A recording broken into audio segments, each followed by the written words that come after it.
Karnataka TV prime time ನ್ಯೂಸ್ಗೆ ಸ್ವಾಗತ. ನಾನು ಶಿವಕುಮಾರ್. ಬಾನು ಮುಷ್ತಾಕ್ ದಸರಾ ಉದ್ಘಾಟನೆ ಮಾಡಬಾರದು, ಕಾಂಗ್ರೆಸ್ ಸರ್ಕಾರದ ವಿರುದ್ಧ ಹೋರಾಡ್ತಿದ್ದ ಪ್ರತಾಪ್ ಸಿಂಹಗೆ ಇದೀಗ ಮುಖಭಂಗ ಆಗಿದೆ. ಹೈಕೋರ್ಟ್ ಸಖತ್ ಕ್ಲಾಸ್ ತೆಗೆದುಕೊಂಡಿದೆ.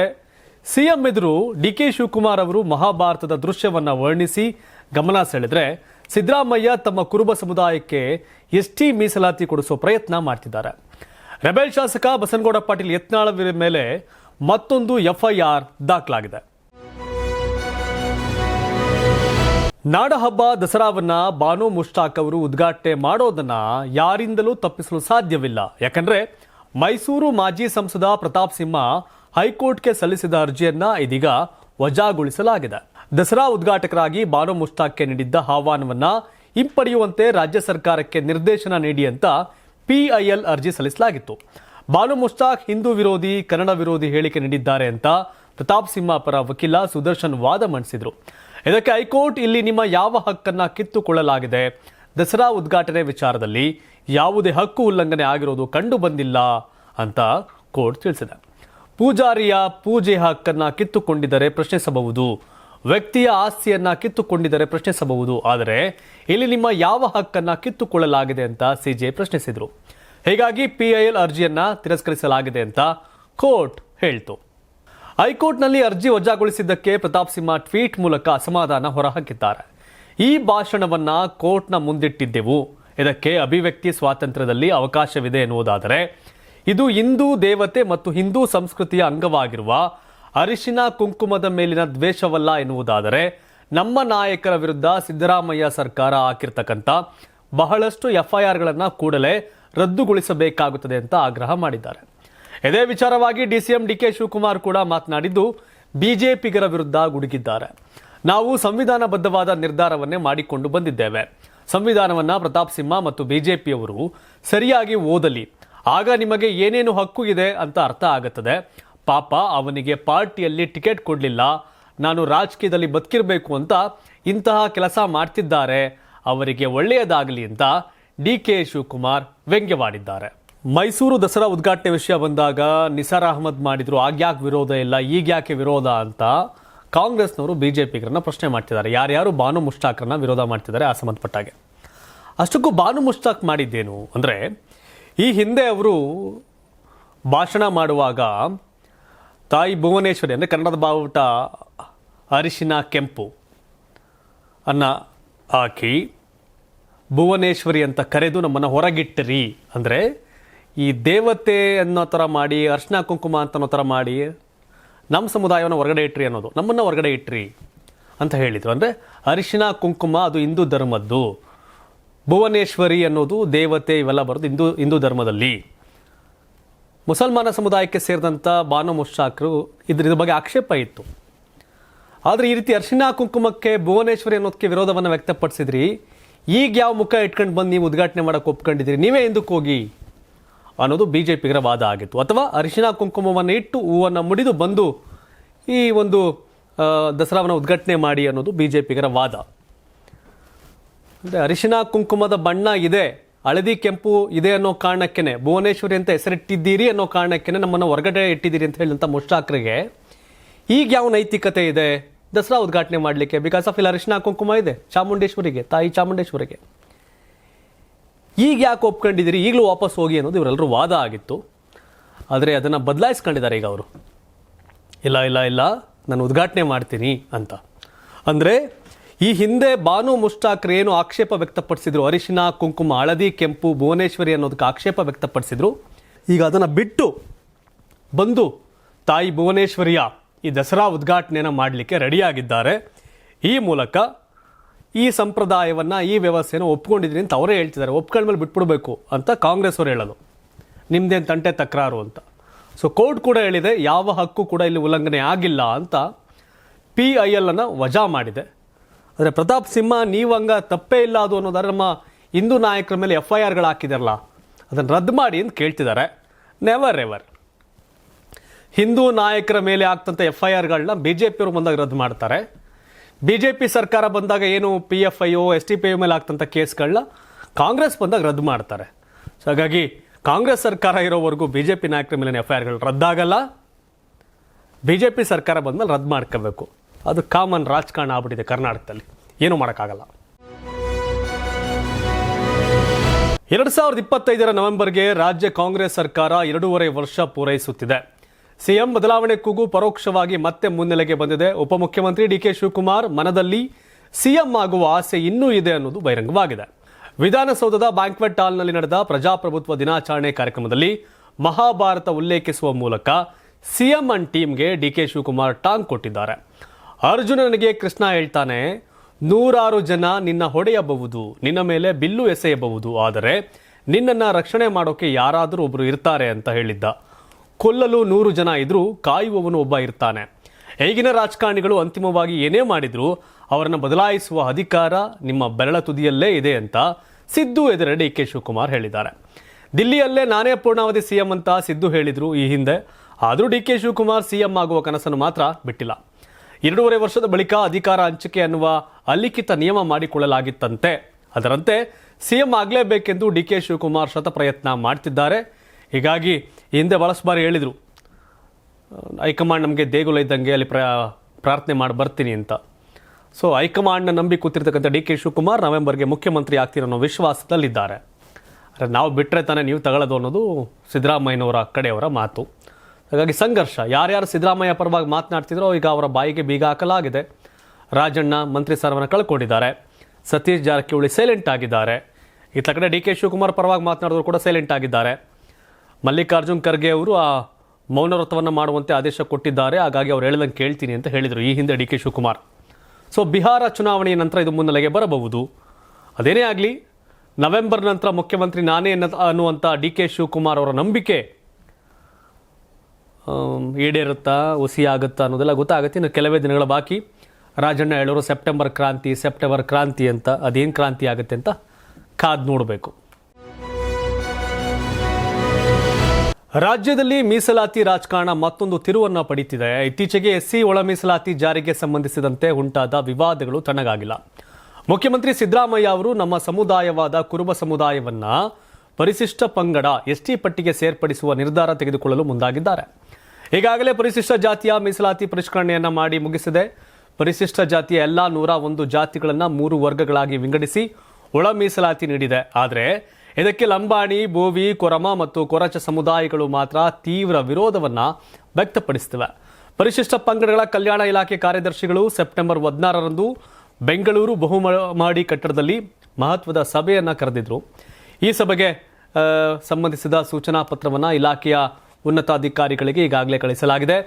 ಈ ಸಭೆಯ ಮುಖ್ಯ ಅಜೆಂಡಾ ಏನಂದ್ರೆ ಕುರುಬ ಸಮುದಾಯವನ್ನು ಎಸ್ಟಿ ಪಟ್ಟಿಗೆ ಸೇರಿಸುವ ಕುರಿತು ಚರ್ಚೆ ನಡೆಸುವ ಕುರಿತು ಉಲ್ಲೇಖವಾಗಿದೆ. ಮತ್ತು ಬೀದರ್, ಕಲಬುರಗಿ, ಯಾದಗಿರಿ ಜಿಲ್ಲೆಗಳ ಕುರುಬ ಸಮುದಾಯವು ಕರ್ನಾಟಕದ ಗೊಂಡ ಸಮುದಾಯದ ಜೊತೆ ಸಾಮ್ಯತೆ ಹೊಂದಿರುವ ಬಗ್ಗೆ, ಸೇರ್ಪಡೆಯ ಬಗ್ಗೆ ಚರ್ಚೆ ನಡೆಸಲಾಗುವುದು ಅಂತ ಇದರಲ್ಲಿ ಉಲ್ಲೇಖ ಮಾಡಲಾಗಿದೆ. ಎಸ್, ಕುರುಬ ಸಮುದಾಯದ ಅತ್ಯುನ್ನತ ನಾಯಕ ಸಿದ್ದರಾಮಯ್ಯನವರು ನೋ ಡೌಟ್ ಆ ಸಮುದಾಯವನ್ನು ಎಸ್ಟಿ ಸಮುದಾಯದಲ್ಲಿ ಸೇರಿಸಿ ಆ ಎಸ್ಟಿ ಸಮುದಾಯದ ರಿಸರ್ವ್ಡ್ ಕಾನ್ಸ್ಟಿಟ್ಯೂನ್ಸಿಗಳಿದೆ, ಅಲ್ಲೂ ಕೂಡ ಅವಕಾಶ ಆಗುವಂತೆ ಮಾಡುವಂಥ ಸಾಧ್ಯತೆ ಇದೆ. ಉದ್ಯೋಗ ಮತ್ತು ಶಿಕ್ಷಣದಲ್ಲಿ ಮೀಸಲಾತಿ ದಕ್ಕುವಂಥ ಸಾಧ್ಯತೆ ಇದೆ. ಬಟ್ ಇದೇನಾಗುತ್ತೆ ಅಂತ ಕಾದು ನೋಡಬೇಕು. ಈಗಾಗಲೇ ಎಸ್ಟಿ ಸಮುದಾಯದಲ್ಲಿ ಕೂಡ ಒಂದಷ್ಟು ಚರ್ಚೆಗಳಿದೆ. ಸೊ ಇದು ಎಷ್ಟು ಮಟ್ಟಿಗೆ ಸಾಧ್ಯ ಆಗುತ್ತೆ ಸಿದ್ದರಾಮಯ್ಯನವರ ಈ ಲೆಕ್ಕಾಚಾರ ಅಂತ ನೋಡಬೇಕು.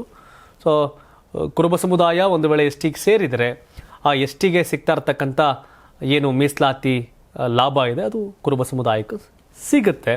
ಬಟ್ ಇದು ಅಷ್ಟೊಂದು ಈಸಿನಾ ಅನ್ನೋದನ್ನ ಕಾದು ನೋಡಬೇಕು.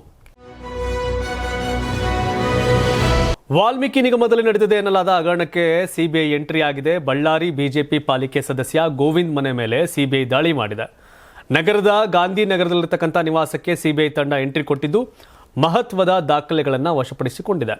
ವಾಲ್ಮೀಕಿ ಅಭಿವೃದ್ಧಿ ನಿಗಮದಿಂದ ಸುಮಾರು 88 ಕೋಟಿ ರೂಪಾಯಿಗಳನ್ನು ಅಕ್ರಮವಾಗಿ ವರ್ಗಾವಣೆ ಮಾಡಲಾಗಿದೆ ಎಂಬ ಆರೋಪವಿದೆ. ಇದರಲ್ಲಿ ಗೋವಿಂದ್ ಅವರ ಹೆಸರು ಕೂಡ ಕೇಳಿಬರ್ತದೆ. 2024ರ ಜುಲೈನಲ್ಲಿ ಬಿ ನಾಗೇಂದ್ರ ಮನೆ ಮೇಲೆ 2025ರ ಜೂನ್ನಲ್ಲಿ ಬಳ್ಳಾರಿ ಎಂಪಿ ಇ ತುಕಾರಾಂ ಮತ್ತು 3 ಶಾಸಕರ ಮನೆಗಳ ಮೇಲೆ ಇಡಿ ದಾಳಿ ಮಾಡಿತ್ತು. ಬಿಜೆಪಿ ಸದಸ್ಯ ಗೋವಿಂದ ಮೂಲತಃ ಮೊಟ್ಟೆ ವ್ಯಾಪಾರಿ ಹಗರಣದಲ್ಲಿ ನೆಕ್ಕಂಟಿ ನಾಗರಾಜ್ ಅಕೌಂಟ್ನಿಂದ ಗೋವಿಂದ್ ಅಕೌಂಟ್ಗೆ ಹಣ ವರ್ಗಾವಣೆಯ ಆರೋಪವಿದ್ದು ಗೋವಿಂದ್ ಅವರು ವಿವಿಧ ಕಡೆಗಳಲ್ಲಿ ಹಣ ಹೂಡಿಕೆ ಮಾಡಿದ್ದಾರೆ ಎಂಬುದು ತನಿಖೆಯಲ್ಲಿ ಬಹಿರಂಗವಾಗಿದೆ. 2024ರ ಲೋಕಸಭಾ ಚುನಾವಣೆಯಲ್ಲಿ ಬಳ್ಳಾರಿ ಕ್ಷೇತ್ರದಲ್ಲಿ 20 ಕೋಟಿ 19 ಲಕ್ಷ ಹಣವನ್ನು ವಿತರಿಸಲಾಗಿದೆ ಅಂತ ಇಡಿ ಆರೋಪಿಸಿದೆ. ನಾಗೇಂದ್ರ ಅವರ ಸಹಾಯಕ ವಿಜಯ್ ಕುಮಾರ್ ಗೌಡ ಮೊಬೈಲ್ನಲ್ಲಿ ಚುನಾವಣಾ ವೆಚ್ಚದ ನೋಟ್ ಸಿಕ್ಕಿದೆ. ಯೂನಿಯನ್ ಬ್ಯಾಂಕ್ ಎಫ್ಐಆರ್ ಆಧಾರದಲ್ಲಿ ತನಿಖೆ ನಡೆಸಿದೆ. ಸಿಬಿಐ ತನಿಖೆಗೆ ಹೈಕೋರ್ಟ್ ಆದೇಶವನ್ನು ಕೊಟ್ಟಿತ್ತು. ಸಮುದಾಯಗಳನ್ನು ಅಭಿವೃದ್ಧಿಯಾಗಲಿ, ಆ ವಾಲ್ಮೀಕಿ ಸಮುದಾಯ ಉದ್ಧಾರ ಆಗಲಿ ಅಂತ ಮೀಸಲಿಟ್ಟ ಹಣವನ್ನೇ ನುಂಗಿ ನೀರು ಕುಡಿದಂಥ ಕತೆ ಕಣ್ಮುಂದೆ ಇದೆ. ವಾಲ್ಮೀಕಿ ಸಮುದಾಯ ಇವತ್ತು ಕೂಡ ಆರ್ಥಿಕವಾಗಿ ಭಾಳಷ್ಟು ಸಮಸ್ಯೆಯನ್ನು ಫೇಸ್ ಮಾಡ್ತಾ ಇದೆ. ಸಮುದಾಯವನ್ನು ಅಭಿವೃದ್ಧಿ ಮಾಡಿ ಅಂದರೆ ಕೆಲವರು ಅದನ್ನು ಲೂಟಿ ಮಾಡಿ ತಿಂದು ತೇಗಿ ಎಂಜಾಯ್ ಮಾಡ್ತವ್ರೆ. 2018 ವಿಧಾನಸಭೆ ಚುನಾವಣೆಯಲ್ಲಿ ವಾಲ್ಮೀಕಿ ಸಮುದಾಯ ಗಟ್ಟಿಯಾಗಿ ಬಿಜೆಪಿಯನ್ನು ಕೈ ಹಿಡಿದಿತ್ತು. ಯಡಿಯೂರಪ್ಪ ಜೊತೆ ರಾಮುಲು ಕಾಲಿಗೆ ಚಕ್ರ ಕಟ್ಕೊಂಡು ಓಡಾಡಿದ್ರು. ಬಿಜೆಪಿ ಅವತ್ತಷ್ಟು ಸ್ಥಾನ ಪಡೀಲಿಕ್ಕೆ ಕಾರಣ ವಾಲ್ಮೀಕಿ ಸಮುದಾಯ ಕೂಡ ಹೌದು. ಆದರೆ ರಾಮುಲ್ನ DCM ಮಾಡ್ತೀವಿ ಅಂತ ಮಾಡಲಿಲ್ಲ. ಅದೆಂಗಾರ ಹೋಗಲಿ. ಮೊನ್ನೆ 23 ಚುನಾವಣೆಯಲ್ಲಿ ವಾಲ್ಮೀಕಿ ಸಮುದಾಯ ತಿರುಗಿ ಬಿದ್ದು ಬಿಜೆಪಿಗೆ ಮಣ್ಣು ಮುಗಿಸಿದ್ರು, ಒಂದು ಸ್ಥಾನವನ್ನು ಗೆಲ್ಲಿಸಲಿಲ್ಲ. ಕಾಂಗ್ರೆಸ್ಗೆ ಬಹುಮತವನ್ನು ಕೊಟ್ಟರು ಜನ. ವಾಲ್ಮೀಕಿ ಸಮುದಾಯ ದೊಡ್ಡ ಮಟ್ಟದಲ್ಲಿ ಎಲ್ಲ ಸೀಟು ಗೆದ್ದರು. ಆದರೆ ಕಾಂಗ್ರೆಸ್ ಸರ್ಕಾರದಲ್ಲಿ ವಾಲ್ಮೀಕಿ ಸಮುದಾಯಕ್ಕೆ ದೊಡ್ಡ ಅನ್ಯಾಯ ಆಯಿತು. ವಾಲ್ಮೀಕಿ ಸಮುದಾಯದ ಹಣವನ್ನು ಕಾಂಗ್ರೆಸ್ ಸರ್ಕಾರದ ನೆರಳಲ್ಲೇ ತಿಂದು ಕುಡಿದು ತೇಗಿ ಈ ಮಟ್ಟಕ್ಕೆ ಮಾಡವ್ರೆ. ಹಾಗಾಗಿ ವಾಲ್ಮೀಕಿ ಸಮುದಾಯಕ್ಕೆ ಬಿಜೆಪಿಯವರು ನ್ಯಾಯ ಮಾಡವ್ರೆ, ಕಾಂಗ್ರೆಸ್ ಅವರು ಕೂಡ ಸರ್ಕಾರದಲ್ಲೂ ಕೂಡ ಲೂಟಿ ಮಾಡಿ ಆ ಸಮುದಾಯಕ್ಕೆ ಅನ್ಯಾಯ ಮಾಡವ್ರೆ. ಇದೊಂದು ದುರಂತ ರಾಜ್ಯದಲ್ಲಿ. ಕಲಬುರಗಿ ಜಿಲ್ಲೆಯಲ್ಲಿ JDS ಯುವ ಘಟಕದ ರಾಜ್ಯಾಧ್ಯಕ್ಷ ನಿಖಿಲ್ ಕುಮಾರಸ್ವಾಮಿ ಪ್ರವಾಸ ಕೈಗೊಂಡಿದ್ದಾರೆ. ಮೊದಲು APMC ಯಾರ್ಡ್ನಲ್ಲಿ ರೈತರೊಂದಿಗೆ ಸಂವಾದ ನಡೆಸಿ ಅತಿವೃಷ್ಟಿಯಿಂದ ಸಮಸ್ಯೆಗಳ ಬಗ್ಗೆ ರೈತರಿಂದಲೇ ನಿಖಿಲ್ ಮಾಹಿತಿಯನ್ನು ಪಡ್ಕೊಂಡ್ರು. ಬಳಿಕ ಸ್ಥಳೀಯ ಮುಖಂಡರು ರೈತರ ಜೊತೆ ಮಳೆ ಹಾನಿ ಪ್ರದೇಶಗಳಿಗೆ ಭೇಟಿ ಕೊಟ್ಟಿದ್ರು. ಬಳಿಕ ಮಾತನಾಡಿದಂಥ ನಿಖಿಲ್ ಕುಮಾರಸ್ವಾಮಿ ರಾಜ್ಯ ಕಾಂಗ್ರೆಸ್ ಸರ್ಕಾರದ ವಿರುದ್ಧ ಗುಡುಗಿದ್ರು. ಅತಿವೃಷ್ಟಿಯಿಂದ ಲಕ್ಷಾಂತರ ಹೆಕ್ಟೇರ್ ಪ್ರದೇಶದಲ್ಲಿ ಬೆಳೆ ನಷ್ಟವಾಗಿದೆ. ಜನಸಾಮಾನ್ಯರು ಮನೆ ಕಳೆದುಕೊಂಡು ಸಂಕಷ್ಟವನ್ನು ಅನುಭವಿಸಿದ್ದಾರೆ. ಅತಿವೃಷ್ಟಿಯಿಂದ ಹಾನಿಗೊಳಗಾದ ಒಂದೇ ಒಂದು ಪ್ರದೇಶಕ್ಕೂ CM ಇದುವರೆಗೂ ಭೇಟಿ ಕೊಟ್ಟಿಲ್ಲ. ಕೃಷಿ ಸಚಿವರು ಅವರ ಮತಕ್ಷೇತ್ರ ಬಿಟ್ಟು ಹೊರಗೆ ಬಂದೇ ಇಲ್ಲ. ತಕ್ಷಣವೇ ವಿಶೇಷ ಪ್ಯಾಕೇಜ್ಗಳನ್ನು ಘೋಷಿಸಿ ರೈತರ ಸಾಲ ಮನ್ನಾ ಮಾಡಬೇಕು ಅಂತ ನಿಖಿಲ್ ಆಗ್ರಹ ಮಾಡಿದ್ರು. ರೈತ ಸಂವಾದದಲ್ಲಿ ದೂರವಾಣಿ ಮೂಲಕವೇ ಕೇಂದ್ರ ಸಚಿವ HD ಕುಮಾರಸ್ವಾಮಿ ಅವರು ಮಾತನಾಡಿದ್ದಾರೆ. ಅತಿವೃಷ್ಟಿಯಿಂದಾದ ಹಾನಿ ಬಗ್ಗೆ ಸಂಪೂರ್ಣ ಮಾಹಿತಿಯನ್ನು ಪಡೆದಿದ್ದೇನೆ. ನನಗೆ ಮನವಿ ಪತ್ರವನ್ನು ನೀಡಿ ನಾನು ಪ್ರಧಾನಮಂತ್ರಿಗಳು ಹಾಗೂ ಗೃಹ ಸಚಿವರನ್ನ ಭೇಟಿ ಮಾಡಿ ವಿಶೇಷ ಆರ್ಥಿಕ ನೆರವು ಕೊಡಿಸುತ್ತೇವೆ ಅಂತ ಸಂತ್ರಸ್ತ ರೈತರಿಗೆ ಭರವಸೆಯನ್ನು ಕೊಟ್ಟಿದ್ದಾರೆ. ನಿಖಿಲ್ ಕುಮಾರಸ್ವಾಮಿ JDS ಯುವ ಘಟಕದ ರಾಜ್ಯಾಧ್ಯಕ್ಷ ರಾಜ್ಯಾದ್ಯಂತ ಪ್ರವಾಸ ಮಾಡ್ತಾ ಇದ್ದಾರೆ. ಜನರೊಂದಿಗೆ ಜನತಾದಳ ಅಂತ ಮಾಡ್ತಾ ಇದ್ರು. ಈಗ ಏನೇನು ಹಾನಿ ಆಗಿದೆ ಆ ಪ್ರದೇಶಕ್ಕೆ ಭೇಟಿ ಕೊಡ್ತಾ ಇದ್ದಾರೆ. ಅವ್ರ ತಂದೆ ಕೇಂದ್ರ ಸಚಿವ ಕುಮಾರಸ್ವಾಮಿ ಅವರು ನೋಡಬೇಕು, ಪರಿಹಾರ ಕೊಡ್ತೀವಿ ಅಂತ ಭರವಸೆ ಕೊಟ್ಟವ್ರನ್ನ ಕೊಡಲೇಬೇಕು. ಕೊಟ್ಟಿಲ್ಲ ಅಂದರೆ ಜನ ಇವನು ನಂಬಲ್ಲ. ಆಮೇಲೆ ರಾಜ್ಯದಲ್ಲಿ ಕಾಂಗ್ರೆಸ್ ಸರ್ಕಾರ, ಕಲಬುರಗಿಯಲ್ಲಿ ಪ್ರಿಯಾಂಕ್ ಖರ್ಗೆ ಪವರ್ಫುಲ್ ಮಂತ್ರಿ ಪ್ರಿಯಾಂಕ್ ಖರ್ಗೆ ಅವರೇ ಅಲ್ಲಿ ರೈತರಿಗೆ ಅನುಕೂಲ ಮಾಡಿಲ್ಲ ಅಂದರೆ ಹೆಂಗೆ ಅನ್ನೋ ಪ್ರಶ್ನೆ ಸಹಜವಾಗಿ ಕಾಡುತ್ತೆ. ಗೊತ್ತಿಲ್ಲ, ರಾಜಕಾರಣ ಬೇರೆ, ಡೆವಲಪ್ಮೆಂಟ್ ಬೇರೆ. ಬಟ್ ಆ ರೈತರಿಗೆ ಯಾವ ಪಾರ್ಟಿನಾರಾಗಲಿ ಕೈ ಹಿಡಿಬೇಕಷ್ಟೆ. ಆ ರೈತ ವ್ಯವಸಾಯ ಮಾಡೋದು ನಿಲ್ಲಿಸಿದ್ರೆ ನಾವೆಲ್ಲ ಅನ್ನ ತಿನ್ನೋ ಜಾಗದಲ್ಲಿ ಮಣ್ಣು ತಿನ್ನಬೇಕಾಗತ್ತೆ. ಅದರ ಕನಿಷ್ಠ ಪರಿಜ್ಞಾನ ಆ ಸರ್ಕಾರಗಳಿಗೆ ಇರಬೇಕು, ಇವರೇ ಅಂತಲ್ಲ. ಫೈರ್ ಬ್ರ್ಯಾಂಡ್ ವಿಜಯಪುರ ಶಾಸಕ ಬಸನಗೌಡ ಪಾಟೀಲ್ ಯತ್ನಾಳ್ ವಿರುದ್ಧ ಸಾಲು FIRಗಳು ದಾಖಲಾಗ್ತಾ ಇದೆ. ಸೆಪ್ಟೆಂಬರ್ 11ರಂದು ಮದ್ದೂರಿನಲ್ಲಿ ಪ್ರಚೋದನಾಕಾರಿ ಭಾಷಣ ಆರೋಪದಲ್ಲಿ ಸೆಪ್ಟೆಂಬರ್ 12ರಂದು ಮದ್ದೂರು ಠಾಣೆಯಲ್ಲಿ ಕೇಸ್ ದಾಖಲಿಸಲಾಗಿತ್ತು. ಮದ್ದೂರಿನ ಬಳಿಕ ಈಗ ತುಮಕೂರಲ್ಲಿ ಮತ್ತೊಂದು FIR ಹಾಕಲಾಗಿದೆ. ಹೌದು, ಸೆಪ್ಟೆಂಬರ್ 13ರಂದು ಹಿಂದೂ ಮಹಾಗಣಪತಿ ಶೋಭಾಯಾತ್ರೆಯಲ್ಲಿ ಬಸನಗೌಡ ಪಾಟೀಲ್ ಯತ್ನಾಳ್ ಭಾಗಿಯಾಗಿದ್ರು. ಅನ್ಯ ಕೋಮಿನ ಭಾವನೆಗಳಿಗೆ ಧಕ್ಕೆ ತಂದಿದ್ದಾರೆ ಅಂತ ಪೊಲೀಸ್ ಸಿಬ್ಬಂದಿ ರಘುನಾಥ್ ದೂರನ್ನ ಕೊಟ್ಟಿದ್ರು. ಹೀಗಾಗಿ ಪ್ರಚೋದನಾಕಾರಿ ಭಾಷಣ ಆರೋಪದ ಮೇಲೆ ಸೆಪ್ಟೆಂಬರ್ 14ರ ಭಾನುವಾರ ರಾತ್ರಿ ತುಮಕೂರು ನಗರ ಠಾಣೆ ಪೊಲೀಸರು ಕೇಸ್ ಹಾಕಿದ್ದಾರೆ. ಯತ್ನಾಳ್ ಮೇಲೆ ಇದುವರೆಗೂ 71 FIR ದಾಖಲಾಗಿದೆ. ಮದ್ದೂರಿನಲ್ಲಿ 70ನೇ FIR, ತುಮಕೂರಲ್ಲಿ 71ನೇ FIR ದಾಖಲಾಗಿದೆ. ಹಿಂದೂ ಫೈರ್ ಬ್ರ್ಯಾಂಡ್ ಖ್ಯಾತಿಯ ಯತ್ನಾಳ್ FIR ಹಾಕಿಸಿಕೊಳ್ಳುವ ವಿಚಾರದಲ್ಲೂ ದಾಖಲೆ ಬರೆಯಲು ಹೊರಟಿದ್ದಾರೆ. ಹಿಂದೂ ಫೈರ್ ಬ್ರ್ಯಾಂಡ್ ಅಂತ ಕರ್ಸ್ಕೊಂಡ ಮೇಲೆ ಇನ್ನೇನು ಬೆಂಕಿನೇ ಉಗುಳುತ್ತಾರೆ. ಹಿಂದೂ ಸಮಾಜವನ್ನು ಸಮಾಧಾನ ಮಾಡಿ ವಿರೋಧಿಗಳ ವಿರುದ್ಧ ಆರೋಪವನ್ನು ಮಾಡ್ತಾರೆ. ಬಟ್ ಒಂದು ಸ್ವಲ್ಪ ಎಕ್ಸ್ಟ್ರೀಮ್ ನೆಕ್ಸ್ಟ್ ಲೆವೆಲ್ಗೆ ಹೋಗಿ ಮಾತಾಡ್ತಾರೆ ಇವರು. ಬಟ್ ಹಾಗಾಗಿನೇ ಇವ್ರಿಗೆ ಹೀರೋ. ಕರ್ನಾಟಕ BJPಯಲ್ಲಿ ಯಡಿಯೂರಪ್ಪ ಅವ್ರನ್ನ ಬಿಟ್ಟ ಮೇಲೆ, ಅನಂತಕುಮಾರ್ ಹೆಗಡೆ ಆದಮೇಲೆ ಒಂದಷ್ಟು ರಾಜ್ಯದ ಮೂಲೆಯಲ್ಲೂ ಇವರಿಗೆ ಪುಕ್ಸಟ್ಟೆ ಕಾಸು ಕೊಟ್ಟು ಜೈಕಾರ ಹಾಕ್ಸ್ಕೊತಾರೆ ಕೆಲವರು. ಫ್ರೀಯಾಗಿ ಹಿಂದೂ ಹುಲಿ ಮುಂದಿನ ನಾಯಕ ಅಂತ ಯತ್ನಾಳ್ಗೆ ಕರೀತಾ ಇದ್ದಾರೆ, ಜನ ಸೇರ್ತಾ ಇದ್ದಾರೆ. ಸೊ ಹಾಗಾಗಿ ಲೀಡ್ರ್ ಆದಮೇಲೆ FIR ಆಗ್ತವೆ. ಆದರೆ ಇವರು ಸ್ವಲ್ಪ ಜಾಸ್ತಿ ಮಾತಾಡ್ತಾರೆ, ಹಾಗಾಗಿ ಇನ್ನೊಂದು ಸ್ವಲ್ಪ ಜಾಸ್ತಿ FIR ಆಗಿದೆ. ನೋಡ್ಬೇಕು, ಇವೆಲ್ಲ ಅವ್ರವ್ರ ಸರ್ಕಾರ ಬಂದಾಗ ಅವೆಲ್ಲ ರದ್ದಾಯ್ತವೆ. ಹೈಕೋರ್ಟ್ ಹೋಗಿ ಅದನ್ನು ರದ್ದು ಮಾಡ್ಕೋತಾರೆ, ನಡೀತವೆ. ಇವೆಲ್ಲ ರಾಜಕಾರಣದ ಒಂದು ಭಾಗ FIR ಹಾಕೋದು. ಕಾಂಗ್ರೆಸ್ ಸರ್ಕಾರ ಇದ್ದಾಗ BJP ಅವ್ರ ಮೇಲೆ, BJP ಇದ್ದಾಗ ಕಾಂಗ್ರೆಸ್ ಅವ್ರ ಮೇಲೆ FIR ಹಾಕ್ತಾರೆ. ರಿಯಲ್ ಸ್ಟಾರ್ ಉಪೇಂದ್ರ ಮತ್ತು ಪ್ರಿಯಾಂಕಾ ಉಪೇಂದ್ರ ಅವರಿಗೆ ಸೈಬರ್ ಕದೀಮರು ಸಖತ್ ಶಾಕ್ ಅನ್ನು ಕೊಟ್ಟಿದ್ದಾರೆ. ಸೈಬರ್ ಚೋರರು ಇಬ್ಬರ ಮೊಬೈಲ್ ನಂಬರ್ ಅನ್ನು ಹ್ಯಾಕ್ ಮಾಡಿ ಸಾವಿರಾರು ರೂಪಾಯಿ ವಸೂಲಿ ಕೂಡ ಮಾಡಿದ್ದಾರೆ. ಮೊಬೈಲ್ ನಂಬರ್ ಹ್ಯಾಕ್ ಮಾಡಿದ್ದು ಅಷ್ಟೇ ಅಲ್ಲ, ಮೊಬೈಲ್ನಲ್ಲಿದ್ದ ಕಾಂಟ್ಯಾಕ್ಟ್ ನಂಬರ್ನಲ್ಲಿದ್ದವರಿಗೆ ವಾಟ್ಸಪ್ ಮೂಲಕ ಸಂದೇಶ ಕಳುಹಿಸಿ ಹಣ ಕೊಡುವಂತೆ ಮನವಿ ಮಾಡಿದ್ದಾರೆ. ಉಪೇಂದ್ರ ಅವರ ಮಗ ಆಯುಷ್ ಅವರೇ ಈ ಹ್ಯಾಕರ್ಗಳಿಂದ 55,000 ರೂಪಾಯಿ ಕಳೆದುಕೊಂಡಿದ್ದಾರೆ. ಸದಾಶಿವನಗರ ಪೊಲೀಸ್ ಠಾಣೆಯಲ್ಲಿ ಈ ಸಂಬಂಧ ಉಪೇಂದ್ರ ಹಾಗೂ ಪ್ರಿಯಾಂಕಾ ಇಬ್ಬರು ದೂರನ್ನು ಕೊಟ್ಟಿದ್ದಾರೆ. ಪೊಲೀಸರಿಗೆ ದೂರು ಕೊಟ್ಟು ಮಾತನಾಡಿದ ಉಪೇಂದ್ರ ಅವರು, ಯಾವುದೋ ಒಂದು ನಂಬರ್ನಿಂದ ಪ್ರಿಯಾಂಕಾ ಅವರಿಗೆ ಕರೆ ಬಂತು, ನೀವೇನೋ ಐಟಮ್ ಆರ್ಡರ್ ಮಾಡಿದ್ದೀರಿ, ಅದಕ್ಕೆ ನಿಮ್ಮ ಅಡ್ರೆಸ್ ಹುಡುಕ್ತಿದ್ದಾರೆ, ಸ್ಟಾರ್ ಹಾಗೂ ಆ್ಯಶ್ ಇರುವ ಒಂದು ನಂಬರ್ಗೆ ಕರೆ ಮಾಡಿ ಅಂತ ಹೇಳಿದರು. ಪ್ರಿಯಾಂಕಾ ಫೋನ್ನಿಂದ ಆಗಲಿಲ್ಲ. ಬಳಿಕ ನನ್ನ ಫೋನ್ ಹಾಗೂ ಮ್ಯಾನೇಜರ್ ಮಾದೇವ್ ಅವರ ಫೋನ್ನಿಂದ ಪ್ರಯತ್ನಿಸಿದೆವು. ಮೂವರ ಮೊಬೈಲ್ ಕೂಡ ಹ್ಯಾಕ್ ಆಯಿತು. ಹ್ಯಾಕ್ ಆದ ಬಳಿಕ ನಮ್ಮ ಫೋನ್ನಿಂದ ಬೇರೆಯವರಿಗೆ ಮೆಸೇಜ್ ಹೋಗುತ್ತಿದೆ, ಅರ್ಜೆಂಟಾಗಿ 55,000 ರೂಪಾಯಿ ಕಳಿಸಿ ಅಂತ ಎಲ್ಲರಿಗೂ ಕೇಳ್ತಿದ್ದಾರೆ. ಏನೋ ಎಮರ್ಜೆನ್ಸಿ ಇರಬಹುದು ಅಂತ ನಮಗೆ ಗೊತ್ತಿರುವ ಕೆಲವರು ದುಡ್ಡು ಕಳಿಸಿದ್ದಾರೆ. ಇಂಥ ಮೆಸೇಜ್ ಬಂದರೆ ದಯವಿಟ್ಟು ಯಾರೂ ಕೂಡ ದುಡ್ಡು ಕಳಿಸಬೇಡಿ ಅಂತ ಉಪೇಂದ್ರ ಮನವಿ ಮಾಡಿದ್ದಾರೆ. ಬುದ್ಧಿವಂತನಿಗೆ ಯಾಮಾರ್ಸವರಲ್ಲ ಇವರು, ಯಾರೋ ಖತರ್ನಾಕ್ ಚೋರ್ ಇರಬೇಕು. ಬುದ್ಧಿವಂತ ಉಪೇಂದ್ರ ಅವರ ಫ್ಯಾಮಿಲಿಗೆ ಈ ಥರ ಸೈಬರ್ ಕ್ರೈಮ್ ಅವರ ಅಂದರೆ ಲೈಕ್ ಸೈಬರ್ ಕ್ರೈಮ್ ಆಗಿದೆ ಅಂದರೆ ದುರಂತ. ಬಟ್ ಹುಷಾರಾಗಿರಿ ಎಲ್ಲರೂ. ಯಾವುದೇ ಕಾರಣಕ್ಕೂ ಈಗ ಆನ್ಲೈನ್ ಡಿಜಿಟಲ್ ಇಂಡಿಯಾ ಅಂತಾರೆ, ಡಿಜಿಟಲ್ ಇಂಡಿಯಾದಲ್ಲಿ ಬಹುದೊಡ್ಡ ದೋಖಾ ಆಗ್ತಾ ಇದೆ. ಕಿರಾತಕರು ಅಲ್ಲೆಲ್ಲೋ ಕೂತ್ಕೊಂಡು ಬೇರೆ ಬೇರೆ ದೇಶದಲ್ಲಿ ಕೂತ್ಕೊಂಡು ನಮ್ಮನ್ನು ಯಾಮಾರಿಸಿದ್ದಾರೆ. ಸೊ ಹಾಗಾಗಿ 10 ಸಾರಿ ಯೋಚನೆ ಮಾಡಿ. ಡಿಜಿಟಲ್ ಅರೆಸ್ಟ್ ಹಂಗೆ ಹಿಂಗೆ ಅಂದ್ಕೊಂಡು ಲಕ್ಷಾಂತರ ರೂಪಾಯಿ ಯಾಮಾರಿಸ್ತಾ ಇದ್ದಾರೆ.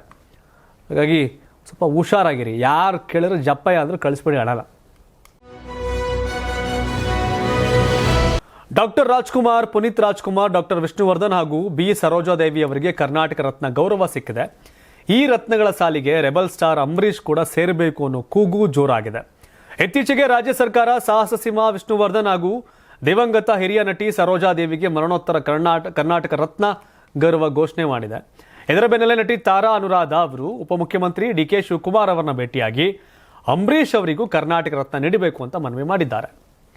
ಅಂಬರೀಷ್ ಅವರು ಸಾಹಸ ಸಿಂಹ ಡಾಕ್ಟರ್ ವಿಷ್ಣುವರ್ಧನ್ಗೆ ಕುಚಿಕು ಗೆಳೆಯ, ವಿಷ್ಣು ಸಿಕ್ಕಂತೆ ಗೆಳೆಯ ಅಂಬಿಗೂ ಕರ್ನಾಟಕ ರತ್ನ ಸಿಕ್ಕರೆ ಇಡೀ ನಾಡಿಗೆ ಸಂತೋಷವಾಗುತ್ತದೆ. ಹೀಗಾಗಿ ನಟಿ ತಾರಾ ಅವರು ಡಿ ಕೆ ಶಿವಕುಮಾರ್ ಕೂಡ ಅಂಬಿ ಅವರನ್ನ ತುಂಬಾ ಹತ್ತಿರದಿಂದ ಕಂಡಿದ್ದಾರೆ. ಈ ಹಿನ್ನೆಲೆಯಲ್ಲಿ ವಿಷ್ಣುವರ್ಧನ್ ಹಾಗೂ ಸರೋಜಾದೇವಿಗೆ ಕರ್ನಾಟಕ ರತ್ನ ಪ್ರಶಸ್ತಿ ಘೋಷಿಸಿರೋದು ಬಹಳ ಸಂತೋಷದ ಸುದ್ದಿ. ಜೊತೆಗೆ ಅಂಬರೀಷ್ಗೂ ಕರ್ನಾಟಕ ಸರ್ಕಾರ ಕರ್ನಾಟಕ ರತ್ನ ಪ್ರಶಸ್ತಿ ಘೋಷಿಸಿ ಅಂತ ತಾರಾ ಅನುರಾಧ ಮನವಿಯನ್ನ ಮಾಡಿದ್ದಾರೆ. 2021ರಲ್ಲಿ ಪುನೀತ್ ರಾಜ್ಕುಮಾರ್ ಅವರಿಗೆ ಕರ್ನಾಟಕ ರತ್ನ ಘೋಷಣೆ ಮಾಡಲಾಗಿತ್ತು. ಆಗಲೇ ಅಂಬರೀಷ್ ಅವರಿಗೂ ಕರ್ನಾಟಕ ರತ್ನ ನೀಡುವ ಒತ್ತಾಯ ಕೇಳಿ ಬಂದಿತ್ತು. ಅಪ್ಪುಗೆ ಕರ್ನಾಟಕ ರತ್ನ ಕೊಟ್ಟಾಗ ಸುಮಲತಾ ಅಂಬರೀಷ್ ಅವರು ಪುನೀತ್ ರಾಜ್ಕುಮಾರ್ಗೆ ಕರ್ನಾಟಕ ರತ್ನ ಕೊಟ್ಟರೆ ಅಂಬಿಗೆ ಕೊಟ್ಟಂತೆ ಅಂತ ಹೇಳಿದರು. ಇದೀಗ ನಟಿ ತಾರಾ ಅವರು ಅಂಬರೀಷ್ ಅವರಿಗೆ ಕರ್ನಾಟಕ ರತ್ನ ಪ್ರಶಸ್ತಿ ನೀಡುವಂತೆ ಮನವಿ ಮಾಡಿದ್ದಾರೆ. ಸರೋಜಾದೇವಿ ಅವರಿಗೆ, ವಿಷ್ಣುವರ್ಧನ್ ಅವರಿಗೆ ಅಪ್ಪು ಅವರು ಕೊಟ್ಟಿದ್ದಾರೆ. ಇನ್ನು ಅಂಬರೀಷ್ ಅವ್ರಿಗೂ ಕೊಡಿ ಅಂತ ಕೇಳಿದ್ರಲ್ಲಿ ಏನು ತಪ್ಪಿಲ್ಲ. ಕೇಳ್ತಿದ್ದಾರೆ, ಕೊಡ್ತಾರಾ ಅಂತ ಸರ್ಕಾರಕ್ಕೆ ಬಿಟ್ಟ ವಿಷಯ. ಯಾಕಂದರೆ ಅಂಬರೀಷ್ ಅವರು ಕಾಂಗ್ರೆಸ್ ಸರ್ಕಾರದಲ್ಲೇ MLA ಆಗಿ ಮಂತ್ರಿ ಎಲ್ಲ ಆಗಿದ್ದವರು. ಬಟ್ ರಾಜಕಾರಣ ಬೇರೆ, ಇವತ್ತಿನ ವ್ಯವಸ್ಥೆ ಬೇರೆ, ಏನಾಗುತ್ತೆ ಗೊತ್ತಿಲ್ಲ. ತಾವೇನು ಹೇಳ್ತೀರಿ? ಅಂಬರೀಷ್ ಅವ್ರಿಗೆ ಕರ್ನಾಟಕ ರತ್ನ ಕೊಡಬೇಕಾ? ಕಾಮೆಂಟ್ ಮಾಡಿ. ಇನ್ನು ವಿವಾದಿತ ವಕ್ಫ್ ತಿದ್ದುಪಡಿ ಕಾಯ್ದೆ ಬಗ್ಗೆ ಸುಪ್ರೀಂ ಕೋರ್ಟ್ ಮಹತ್ವದ ಆದೇಶವನ್ನು ಕೊಟ್ಟಿದೆ. ಈ ಕಾನೂನಿಗೆ ತಡೆ ನೀಡುವ ಬೇಡಿಕೆಯನ್ನು ನ್ಯಾಯಾಲಯ ನಿರಾಕರಿಸಿದೆ. ಆದರೆ ರಾಜ್ಯ ವಕ್ಫ್ ಮಂಡಳಿಗಳು ಮತ್ತು ಕೇಂದ್ರ ವಕ್ಫ್ ಮಂಡಳಿಗಳಲ್ಲಿ ಮುಸ್ಲಿಮೇತರರ ಸಂಖ್ಯೆ 3 ಮೀರಬಾರದು. ವಕ್ಫ್ ಮಂಡಳಿಯ ಸದಸ್ಯರಾಗಲು ಕನಿಷ್ಠ 5 ವರ್ಷಗಳ ಕಾಲ ಇಸ್ಲಾಂ ಧರ್ಮವನ್ನು ಅನುಸರಿಸುವ ಷರತ್ತು ಹಾಕಲಾಗಿತ್ತು. ಇದೀಗ 5 ವರ್ಷಗಳ ನಿಬಂಧನೆಯನ್ನು ನ್ಯಾಯಾಲಯವು ತಡೆ ಹಿಡಿದಿದೆ. ಸರಿಯಾದ ನಿಯಮಗಳನ್ನು ರೂಪಿಸುವವರೆಗೆ ಈ ನಿಬಂಧನೆಯನ್ನು ಜಾರಿಗೆ ತರಲಾಗುವುದಿಲ್ಲ. ಇದಲ್ಲದೆ ಸೆಕ್ಷನ್ 374ಕ್ಕೆ ಸಂಬಂಧಿಸಿದ ಕಂದಾಯ ದಾಖಲೆಗಳ ಒದಗಿಸುವಿಕೆಯನ್ನು ಸಹ ತಡೆ ಹಿಡಿಯಲಾಗಿದೆ ಅಂತ ಕೋರ್ಟ್ ಹೇಳಿದೆ. ವಕ್ಫ್ ಕಾನೂನಿಗೆ ಸಂಬಂಧಿಸಿದ ಕೆಲವು ವಿಭಾಗಗಳನ್ನು ಸುಪ್ರೀಂ ಕೋರ್ಟ್ ನಿಷೇಧಿಸಿದೆ. ವಿಚಾರಣೆಯ ನಂತರ ಸಂಪೂರ್ಣ ಕಾನೂನನ್ನು ನಿಷೇಧಿಸುವ ಹಕ್ಕು ನಮಗಿಲ್ಲ ಅಂತ ನ್ಯಾಯಾಲಯ ಹೇಳಿದೆ. ವಕ್ಫ್ ಮಂಡಳಿಯ ಸಿಇಒ ಮುಸ್ಲಿಂ ಸಮುದಾಯದಿಂದ ಬಂದಿರಬೇಕು ಎಂದು ನ್ಯಾಯಾಲಯ ಹೇಳಿದೆ. ಈ ಮಧ್ಯಂತರ ಆದೇಶವನ್ನು ಕಾಯ್ದಿರಿಸುವ ಮೊದಲು ಸುಪ್ರೀಂ ಕೋರ್ಟ್ ಪೀಠವು ಸತತ 3 ದಿನಗಳ ಕಾಲ ಪ್ರಕರಣದ ವಿಚಾರಣೆ ನಡೆಸಿತು. ತಿದ್ದುಪಡಿ ಮಾಡಿದ ವಕ್ಫ್ ಕಾಯ್ದೆಯನ್ನು ಪ್ರಶ್ನಿಸುವ ವಕೀಲರು ಮತ್ತು ಕೇಂದ್ರ ಸರ್ಕಾರದ ಪರವಾಗಿ ಹಾಜರಾದ ಸಾಲಿಟರ್ ಜನರಲ್ ತುಷಾರ್ ಮೆಹ್ತಾ ಅವರ ವಾದಗಳನ್ನು ಕೋರ್ಟ್ ಆಲಿಸಿತ್ತು. ಕೇಂದ್ರ ಸರ್ಕಾರ ಮತ್ತು ಸುಪ್ರೀಂ ಕೋರ್ಟ್ ನಡುವೆ ತಿಕ್ಕಾಟ ನೋಡ್ದಂಗೆ ಕಾಣ್ತಾ ಇದೆ. ಸುಪ್ರೀಂ ಕೋರ್ಟ್ ಕೂಡ ಸ್ಟ್ರಾಂಗು, ಕೇಂದ್ರ ಸರ್ಕಾರ ಕೂಡ ಸ್ಟ್ರಾಂಗು. ನೋಡ್ಬೇಕೇನಾಗುತ್ತೆ. ಪಾಕಿಸ್ತಾನದ ವಿರುದ್ಧ ಭಾರತ ಕ್ರಿಕೆಟ್ ಪಂದ್ಯ ಆಡೋದೇ ಬೇಡ ಅನ್ನೋ ಮಾತಿತ್ತು. ಅದಕ್ಕೆ ಕಾರಣ ಪಹಲ್ಗಾಮ್ ಟೆರರ್ ಅಟ್ಯಾಕ್, ಬಾಯ್ಕಟ್ ಅಭಿಯಾನ ಕೂಡ ನಡೆದಿತ್ತು. ಆದರೆ ಏಷ್ಯಾ ಕಪ್ನಲ್ಲಿ ಭಾರತ ಪಾಕಿಸ್ತಾನದ ಮೇಲೆ ಮಾರಕ ದಾಳಿ ಮಾಡಿ ಸ್ಟೇಡಿಯಂನಲ್ಲೂ ಜಯ ಸಾಧಿಸಿದೆ. ಈ ಪಂದ್ಯ ಮುಗಿದ ಬಳಿಕ ಟೀಂ ಇಂಡಿಯಾ ಪಾಕ್ ಆಟಗಾರರಿಗೆ ಕನಿಷ್ಠ ಶೇಕ್ ಹ್ಯಾಂಡ್ ಕೂಡ ಮಾಡಿಲ್ಲ. ಕ್ಯಾಪ್ಟನ್ ಸೂರ್ಯಕುಮಾರ್ ಯಾದವ್ ಅವರು ಮುಖಕ್ಕೆ ಹೊಡೆದಂತೆ ಮಾತನಾಡಿ ಬದ್ಧ ವೈರಿಗಳ ಮೇಲೆ ಸೇಡು ತೀರಿಸಿಕೊಂಡಿದ್ದಾರೆ. ಭಾರತದ ಆಟಗಾರರು ಮಾಡಿದ ಮುಖಭಂಗ ಮತ್ತು ಯಾಕೆ ಕೈ ಕುಲುಕಲಿಲ್ಲ ಅನ್ನೋ ಈ ಸುದ್ದಿ ದೊಡ್ಡ ಸದ್ದು ಮಾಡಿದೆ. ಈ ವಿಚಾರ ಕೇವಲ ಭಾರತದಲ್ಲಿ ಮಾತ್ರವಲ್ಲ, ಪಾಕಿಸ್ತಾನದಲ್ಲೂ ಭಾರೀ ಸಂಚಲನ ಉಂಟು ಮಾಡಿದೆ. ಸ್ಟೇಡಿಯಂನಲ್ಲಿ ಮಾನ ಹೋಗಿದ್ದಕ್ಕೆ ಪಾಕ್ ತಂಡದ ಮ್ಯಾನೇಜರ್ ನವೀದ್ ಅಕ್ರಮ್ ಕೋಪ್ಕೊಂಡಿದ್ದಾರೆ. ಈ ಬಗ್ಗೆ ಮ್ಯಾಚ್ ರೆಫ್ರಿ ಹ್ಯಾಂಡಿ ಪೈಕ್ರಾಫ್ಟ್ ಲಿಖಿತ ದೂರು ಸಹ ಸಲ್ಲಿಸಿದ್ದಾರೆ. ಹ್ಯಾಂಡ್ ಶೇಕ್ ಮಾಡದ ಟೀಂ ಇಂಡಿಯಾ ನಡೆಗೆ ಭಾರತೀಯರು ಮೆಚ್ಚುಗೆ ವ್ಯಕ್ತಪಡಿಸಿದ್ದಾರೆ. ಇದರ ಜೊತೆಗೆ ಮಾಜಿ ಕ್ರಿಕೆಟಿಗ ಸುರೇಶ್ ರೈನಾ ಅವರು ಆಘಾತಕಾರಿ ಹೇಳಿಕೆ ನೀಡಿದ್ದಾರೆ. ಭಾರತೀಯ ಆಟಗಾರರಿಗೆ ಪಾಕಿಸ್ತಾನದ ವಿರುದ್ಧ ಆಡಲು ಇಷ್ಟವೇ ಇರಲಿಲ್ಲ, ಆದರೂ ಇದು ಬಹುರಾಷ್ಟ್ರೀಯ ಪಂದ್ಯಾವಳಿಯಾಗಿರೋದ್ರಿಂದ ಆಟಗಾರರು ಪಂದ್ಯ ಆಡಬೇಕಾಯ್ತು ಅಂತ ರೈನಾ ಹೇಳಿಕೆಯನ್ನು ಕೊಟ್ಟಿದ್ದಾರೆ. ಪಂದ್ಯ ಆಡಿದಕ್ಕೆ ಎಲ್ಲ ಉರ್ಕೊಂಡವ್ರೆ, ಇನ್ನು ಕೈ ಕೊಟ್ಟಿದ್ರೆ ಬಡ್ಕೊಂಡಿರೋರು ಎಲ್ಲರನ್ನು. ಯಾವುದೇ ಕಾರಣಕ್ಕೂ ನಮ್ಮ ಇಂಡಿಯನ್ಸ್ ಇದನ್ನು ಒಪ್ಪಕ್ಕೆ ರೆಡಿ ಇಲ್ಲ. ಭಾರತೀಯರು ಸುಮ್ಮನೆ ಬಂದು ಅಲ್ಲಿ ಅಟ್ಯಾಕ್ ಮಾಡಿ ಚೆನ್ನಾಗಿ ಸಾಯಿಸೋದ್ರು ಪಾಪಿ ಪಾಕಿಸ್ತಾನದ ಟೆರರಿಸ್ಟ್ಗಳು. ಮ್ಯಾಚ್ ಬೇಡವೇ ಬೇಡ ಅನ್ನೋ ಅಭಿಯಾನ ಇತ್ತು. ಹಾಗಾಗಿ ಗೆದ್ದು ಶೇಕ್ ಹ್ಯಾಂಡ್ ಮಾಡದೆ ತಮ್ಮ ಗಟ್ಟಿ ನಿರ್ಧಾರವನ್ನು ತೆಗೆದುಕೊಂಡಿದ್ದಾರೆ. ಹ್ಯಾಟ್ಸ್ ಆಫ್ ಹೇಳಬೇಕು. ಅದರ ಮ್ಯಾಚೇ ಬೇಡ ಅನ್ನೋದಿತ್ತು ಈ ಸಾರಿ ದೊಡ್ಡ ಮಟ್ಟಕ್ಕೆ, ಆಡಲೇಬೇಡಿ ಮ್ಯಾಚ ಅಂತ. ಹಾಗಾಗಿ ರೈನಾ ಹೇಳ್ತಿದ್ದೇನಿದು ಅಂತಾರಾಷ್ಟ್ರೀಯ ಲೆಕ್ಕಾಚಾರ ಅವು ಇವೇನೋ ಹೇಳ್ತಾರೆ. ಏನೋ ಮಾಡೋಕ್ಕಾಗಲ್ಲ, ಎಷ್ಟು ವರ್ಷ ಪಂದ್ಯಗಳನ್ನ ಆಡಿರಲಿಲ್ಲ ಬೇರೆ ಬೇರೆ ರೀತಿಯಲ್ಲಿ. ತಾವೇನು ಹೇಳ್ತೀರಿ? ಪಾಕಿಸ್ತಾನದ ವಿರುದ್ಧ ಗೆದ್ದಂಥ ಭಾರತ ಮತ್ತು ಹಾಗೆ ಗೆದ್ದ ಮೇಲೆ ಕೈ ಕೊಡದೆ ಸುಮ್ಮನೆ ಹಂಗೆ ಬಂದಂಥ ಸ್ಥಿತಿ, ನಿಮ್ಮ ಅಭಿಪ್ರಾಯವನ್ನು ಕಾಮೆಂಟ್ ಮಾಡಿ. ಧನ್ಯವಾದ. ಇದು ಕರ್ನಾಟಕ ಟಿವಿ, ಕನ್ನಡಿಗರ ಧ್ವನಿ. ನಿಮ್ಮ ಮಗು ಅಳ್ತಿದ್ಯಾ? ಹಾಗಾದ್ರೆ ನಿಮ್ಮ ಮಗುವಿಗೆ ಜೀನಿ ಸರಿ ಇಟ್ಕೊಡಿ. ಯಾಕಂದ್ರೆ ಜೀನಿ ಸರಿ ಇಟ್ಟು ನಿಮ್ಮ ಮಗುವಿಗೆ 100% ಸರಿಯಾದ ಆಹಾರ. ನಿಮ್ಮ ಮಗು ನೆಮ್ಮದಿಯಾಗಿ ನಿದ್ದೆ ಮಾಡಬೇಕಾ, ದಷ್ಟಪುಷ್ಟವಾಗಿ ಬೆಳಿಬೇಕಾ? ಹಾಗಾದ್ರೆ ಜೀನಿ ಸರಿ ಇಟ್ಟು ಕೊಡಿ. ಎಲ್ಲಾ ಮೆಡಿಕಲ್ ಶಾಪ್ಗಳು, ದಿನಸಿ ಅಂಗಡಿಗಳು, ಸೂಪರ್ ಮಾರ್ಕೆಟ್ಗಳಲ್ಲಿ ಲಭ್ಯ. Karibasaveshwara agri India private limited ರವರ ನಂಬರ್ 1 ಸ್ಪ್ರಿಂಕ್ಲರ್ ಪೈಪ್. ನಾನು 86 ಕೆಜಿ ಇದ್ದವಳು 71 ಕೆಜಿ ಬಂದಿದ್ದೀನಿ. ವಯಸ್ಸಾದ್ಮೇಲೆ ಸ್ಮಾರ್ಟ್ ಆಗಿ ಕಾಣ್ತೀರ ಅಂದ್ರೆ ಜಿನ್ನಿ. 126 ಕೆಜಿ ವೇಟ್ ಇದ್ದು ನಾವು ಈಗ 114 ಕೆಜಿ ಲೆಕ್ಕ ಬಂದಿದ್ದೀವಿ. ಯಾವುದೇ ಸೈಡ್ ಎಫೆಕ್ಟ್ ಆಗಿಲ್ಲ. 84ರಿಂದ 50 ಕೆಜಿ ಬಂದೆ, ಆಮೇಲೆ ಸಣ್ಣಗೆ ಫಿಟ್ ಆಗಿದ್ದೀನಿ. ಅದಕ್ಕೆ ನಾನು ಯೂಸ್ ಮಾಡ್ತಾ ಇರೋದು ಜೀನಿ ಸ್ಲಿಮ್. 84ರಿಂದ 50 ಕೆಜಿ ಬಂದೆ, ಆಮೇಲೆ ಸಣ್ಣಗೆ ಫಿಟ್ ಆಗಿದ್ದೀನಿ. ಅದಕ್ಕೆ ನಾನು ಯೂಸ್ ಮಾಡ್ತಾ ಇರೋದು ಜೀನಿ ಸ್ಲಿಮ್. ಸಣ್ಣ ಆಗಕ್ಕೆ ಜೀನಿ ಸ್ಲಿಮ್ ಯೂಸ್ ಮಾಡದೆ ಹೆಲ್ದಿನೂ ಅದೇ. ನೀವು ಸಣ್ಣ ಆಗ್ಬೇಕಾ, ಹೆಲ್ದಿ ಆಗ್ಬೇಕಾ? ಹಾಗಿದ್ರೆ ಜೀನಿ ಸ್ಲಿಮ್ ಯೂಸ್ ಮಾಡಿ. ಸಣ್ಣ ಆಗೋದಕ್ಕೆ ಯಾವುದೋ ಪ್ರಾಡಕ್ಟ್ ಹೇಳ್ತಾ ಇದ್ದಾಳೆ, ಏನಾದರೂ ಸೈಡ್ ಎಫೆಕ್ಟ್ಸ್ ಇದೆ ಅಂತ ಯೋಚನೆ ಮಾಡ್ತಾ ಇದ್ದೀರಾ? ಖಂಡಿತ ಇಲ್ಲ, ಯಾಕಂದ್ರೆ ಇದು ಕೆಮಿಕಲ್ ಫ್ರೀ. ಸಣ್ಣ ಆಗಬೇಕು ಅಂದರೆ ಜೀನಿ ಸ್ಲಿಮ್ ಯೂಸ್ ಮಾಡಿ. ಹೆಚ್ಚಿನ ಮಾಹಿತಿಗೆ ಕೆಳಗೆ ಡಿಸ್ಪ್ಲೇ ಆಗ್ತಿರೋ ನಂಬರ್ಗೆ ಕಾಲ್ ಮಾಡಿ.